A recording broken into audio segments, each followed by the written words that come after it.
আয়াত ৬০ ফাআতবাউহুম মুশরিকিন। অনুবাদ: অতঃপর তারা সূর্যোদয়ের কালে ওদের পিছনে এসে পড়ল। আয়াত ৬১। فلما تراءى الجمعان قال أصحاب موسى إنا لمدركون। অতঃপর যখন দুদল পরস্পরকে দেখল, তখন মুসার সঙ্গীরা বলল, আমরা তো ধরা পড়ে গেলাম। আয়াত ৬২। قال كلا إن معي ربي سيهدين। অনুবাদ: মুসা বললেন, কক্ষণই নয়, আমার সঙ্গে আছেন আমার রব, সত্বর তিনি আমাকে পথ নির্দেশ করবেন। তাফসীর: পশ্চাদ্ধাবনকারী ফিরাউনের সৈন্যবাহিনী যখন তাদের সামনে এসে যায়, তখন সমগ্র বনি ইসরায়েল চিৎকার করে উঠল, হায়, আমরা তো ধরা পড়ে গেলাম। আর ধরা পড়ার মধ্যে সন্দেহ আর দেরিই বাকি ছিল।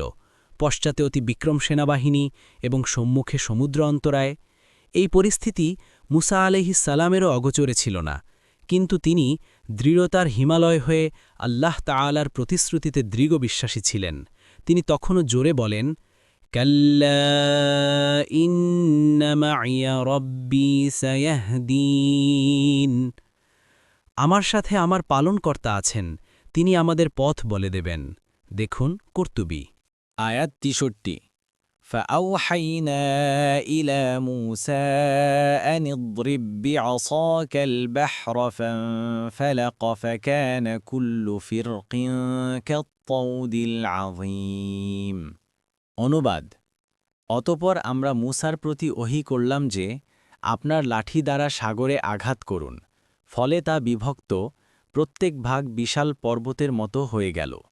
১ নম্বর ফুটনোট: অর্থাৎ পানি উভয় দিকে খুব উঁচু উঁচু পাহাড়ের মতো দাঁড়িয়ে গিয়েছিল। কর্তুবী। আয়াত ৬৪ ওয়াজলাফনা থাম্মাল আখরিন।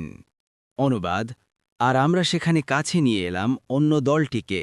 আয়াত ৬৫ ওয়াআনজাইনা মূসা ওয়া মান মাআহু আজমাঈন।